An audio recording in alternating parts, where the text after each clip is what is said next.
Okay సరే కూడా under estimate చేస్తానికి లేదు. ఓకే సరే పుల్లారావు గారు చెప్పండి. సరే ఏపీ కాంగ్రెస్ నేతలు ఎవరైనా స్వాగతిస్తారు. పార్టీ అన్న తర్వాత సిద్ధాంతానికి అనుగుణంగా పనిచేసే వారు ఎవరైనా రావచ్చు. ఆ తర్వాత కాంగ్రెస్ పార్టీ బలం అవుతుందా లేదా అనే విషయం తర్వాత చూస్తాం అనే విషయాన్ని ఒకటి చెప్తా ఉన్నారు. సరే ఎట్లా చూడాలి, రాష్ట్ర ప్రజలు ఎలా అర్థం చేసుకుంటారు? కాంగ్రెస్ పార్టీలో విలీనం అనేది లాంఛనం, వైఎస్ఆర్టీపీ అనేది ఇంకా అర్థమైపోయింది. సో మీరు ఎట్లా విశ్లేషిస్తారు? అయితే రెడ్డి గారు చెప్పింది విన్నా. ఆయన సీనియర్ మోస్ట్ లీడర్, ఎంపీ, అన్ని తెలుసు, బాగా హైలీ రెస్పెక్టెడ్. కానీ డాక్టర్ అందువల్ల క్లినికల్ గా సర్జికల్ గా చెప్పారు ఆయన గురించి, ఆమె గురించి. వస్తారు, వెల్కమ్ చేస్తాం, అంతవరకే అది. కానీ ఒక మాట కూడా ఆయన ఎక్స్పీరియన్స్, 40 years ఎక్స్పీరియన్స్ ఉన్నది ఆయనకి. ఊపు వస్తే ఏమన్నా ఉపయోగపడతారు. ఆమె తెలంగాణ ఏదో కాంగ్రెస్ వచ్చేస్తుంది అని తెలంగాణ కాంగ్రెస్ లో దూరిపోతే టికెట్లు 3 టికెట్లు 5 తెచ్చుకుంటే ఎంచి చేతిలో ఉంటుందంటే రేవంత్ రెడ్డి ఏమన్నారు ఆ మాటలు నేను రిపీట్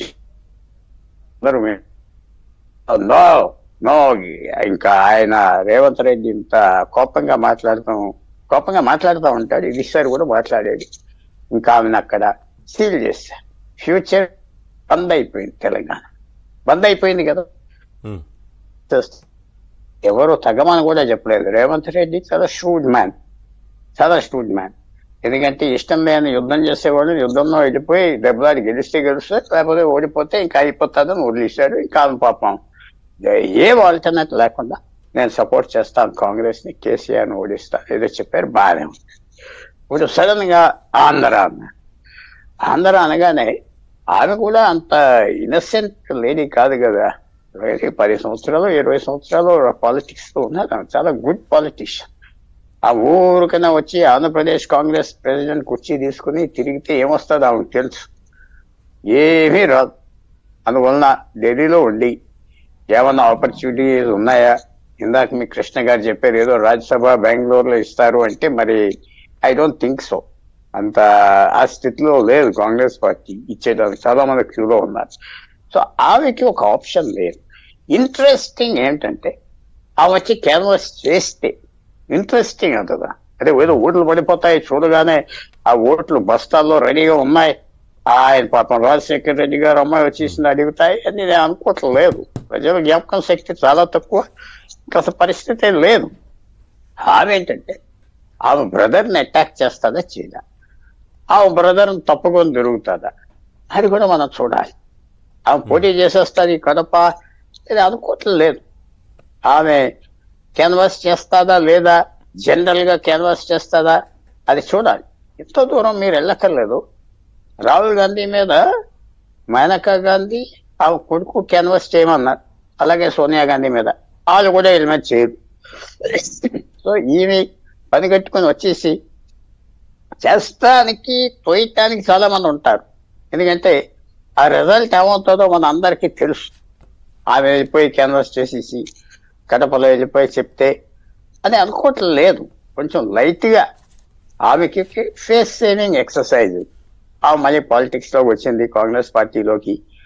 ఫ్యూచర్ ఉంటుందో ఉండదో, ఏదో ఏఐసిసి సెక్రటరీగా ఇస్తారు, జనరల్ సెక్రటరీలు అయ్యి ఇస్తారంటే అంత ఈజీగా ఇస్తారంటే నేను అనుకోవట్లేదు.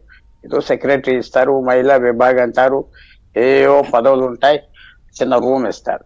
సో అంత స్ప్లాష్ ఇంట్రెస్టింగ్ ఏమవుతుందంటే ఆమె క్లాష్ మాటల్లో ఎంతవరకు జగన్మోహన్ రెడ్డి గారి మీద పడతారు, తప్పుకుంటారా, అది మాత్రం that's the only point of interest. ఎందుకంటే ఆయన చెప్పినట్టుగా, తులసిరెడ్డి గారు చెప్పినట్టుగా స్పేస్ లేదు ఆంధ్రప్రదేశ్. స్పేస్ అంటే రాజకీయ స్పేస్. జగన్మోహన్ రెడ్డి పార్టీ ఉన్నది, చంద్రబాబు నాయుడు పార్టీ ఉన్నది, పవన్ కళ్యాణ్ పార్టీ ఉన్నది, అలాగే లెఫ్ట్ పార్టీస్ కొద్దిగా ఉన్నాయి, బీజేపీ కూడా కొద్దిగా ఉన్నది. స్పేస్ ఎక్కడ ఉన్నది ఆమెకి మ్యానుఫ్యాక్చర్ చేయడానికి? తర్వాత కానీ బలం యాడ్ అవుతుందా లేదా అనేది కాంగ్రెస్ కి ఏమైనా ప్లస్ అవుతుందా, తర్వాత వైసీపీకి ఏమైనా మైనస్ అయ్యే ఛాన్స్ ఉంటుందా? ఇప్పుడు ఓట్ల పరంగా ఒక వర్గం, ఒక సెక్షన్ ఓట్లనే ఏమన్నా వైసీపీ నుంచి చేల్చగలిగే ఛాన్స్ ఉంటుందా? మరి అది మరి నేను అనుకోవట్లేదు. ఆమె వచ్చేసి చూసి వైసీపీ నుంచి దూకి కాంగ్రెస్కి వస్తారా, వైసీపీ నుంచి దూకి తెలుగుదేశంకి వెళ్తారా? అక్కడ త్యాగమూర్తులు ఎవరు లేరు కదా. రాజశేఖర రెడ్డి గారు ఉన్నప్పుడు, ఆయనకు పదవులు ఉన్నప్పుడు ఆయన వెనకాల తిరిగి లాయల్ గా ఉండేవారు, అంతే కదా. ఆ సోనియా గాంధీకి అధికారం పోయాక అందరూ గుడ్ బై అన్నారు జగన్మోహన్ రెడ్డి దగ్గరికి. సో లాయల్టీ అనేది పాలిటీషియన్స్ ఊరికనే ఎవరు. తర్వాత చిన్న ప్రాబ్లం నా మైండ్ లో ఉన్నది, అది senior most man like Tulasireddy గారిని అడిగి హెకిల్ చేయాలి, నేను ఎప్పుడు చేయను. సోనియా గాంధీ గారు తెలంగాణ ఇచ్చామని థ్యాంక్స్ చెప్పాలంటున్నారు తెలంగాణలో. ఆ థ్యాంక్స్ కూడా అడుగుతుంది, చక్కగా ఇస్తున్నారు ఇది అని. కానీ ఆంధ్రాకి సారీ చెప్తారా, లేకపోతే ఆంధ్రాకి ఏం చెప్తారు? తెలంగాణకి థ్యాంక్స్ చెప్పాలి. తెలంగాణ బాగానే ఉన్నది, నాకేం ప్రాబ్లం లేదు. ఆంధ్రప్రదేశ్ 10 రాష్ట్రాలుగా చీల్చినా నేనేం పట్టించుకోను, ఎందుకంటే మన చేతిలో లేదు, నా లాంటి వాడికి వయసు.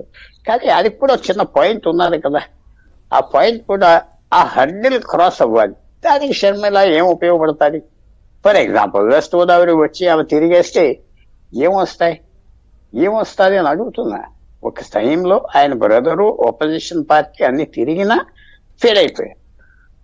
నెక్స్ట్ టైం ఏంటంటే 2019లో కొన్ని కారణాలకి చంద్రబాబు నాయుడు గారు ఫెయిలియర్ వల్ల వాళ్ళు వచ్చారు, ఓట్ డివిజన్ అయిపోయింది. బీజేపీ జనసేన 10%, 5%, 8% వెళ్ళిపోయింది. సో ఇప్పుడు ఆ వచ్చింది ఏంటంటే మంచి స్ప్లాష్ వస్తుంది మీడియాలో. ఆ వచ్చేసి కడప పోటీ చేస్తుందా మీరు అన్నట్టుగా, లేకపోతే ఆ పులివెందులో వెళ్ళిపోయి పోటీ చేసేస్తుందా, లేకపోతే 1000 మంది 1,00,000 మంది వస్తారా, అంత మంచి ఇంట్రెస్ట్ ఉంటుంది. కానీ నెట్ బెనిఫిట్ పార్టీకి తులసిరెడ్డి గారు అన్నట్టుగా ఒక ఊపు రావాలి కదా. తెలంగాణలో ఊపు వచ్చింది కాబట్టి అందరూ చేరటానికి తయారయ్యారు తెలంగాణలో, లేకపోతే ఎవరన్నా వెళ్తారా? అది అలా కూర్చుని ఆ సీనియర్ ఊరికనే వెళ్ళి దెబ్బగురిచి పెడతారా, ఊపు వచ్చింది మనం గెలుస్తామని. అది కాంగ్రెస్ లో కనపడుతుందా?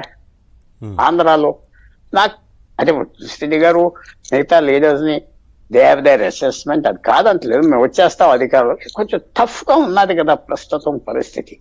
అందువల్ల ఆమె వచ్చి రియాలిటీలోనే ఉన్నారు, మెరుగైన ఓట్లను సాధించాలి, కొత్త ఫలితాలు మెరుగ్గా ఉండాలని కోరుకుంటున్నారు. అది ఎట్లా చేయాలనే విషయం మీద మాట్లాడుతున్నారు. అదే ఆ వచ్చినప్పుడు ఒక నిజంగా క్యాన్వాస్ చేస్తే, నిజంగా డీప్ గా వెళ్తే, నేను అనుకోవట్లేదు అలా చేస్తానని. నాకున్న అర్థం, నాకున్న కారణాలు కూడా కొన్ని కనిపిస్తున్నాయి. అంత యాక్టివ్ గా బ్రదర్ మీద అటాక్ చేయదు. కాంగ్రెస్ పార్టీ మంచి పార్టీ, కాంగ్రెస్ పార్టీ మా నాన్నగారు ముఖ్యమంత్రి చేశారు, కాంగ్రెస్ పార్టీ ఇది చెప్పుకుంటారు. కానీ జగన్మోహన్ రెడ్డి పరిపాలన చండాలంగా ఉన్నది, చెడ్డగా ఉన్నది, ఓటు వేయద్దు, ఇలాంటి మనిషి అలాంటి మనిషి అంటారంటే నేను నమ్మట్లేదు. సరే సార్, పుల్లారావు గారు తర్వాత శ్రీనివాస్ గారు, సాహెబ్ గారు ఒక 5 నిమిషాలు టైం ఇవ్వండి, ఎందుకంటే తులసిరెడ్డి గారు వెళ్తా అన్నారు, వారు ఫ్లైట్ ఏదో ఉన్నట్లుంది. వారితో మాట్లాడిన తర్వాత మళ్ళీ మీ దగ్గరకు వస్తాను. సరే పుల్లారావు గారు, 2 అంశాలు అంటే ఒకటే, అంటే నేను ఒక్క అంశం యాడ్ చేస్తాను పుల్లారావు గారు. ఇప్పుడు కాంగ్రెస్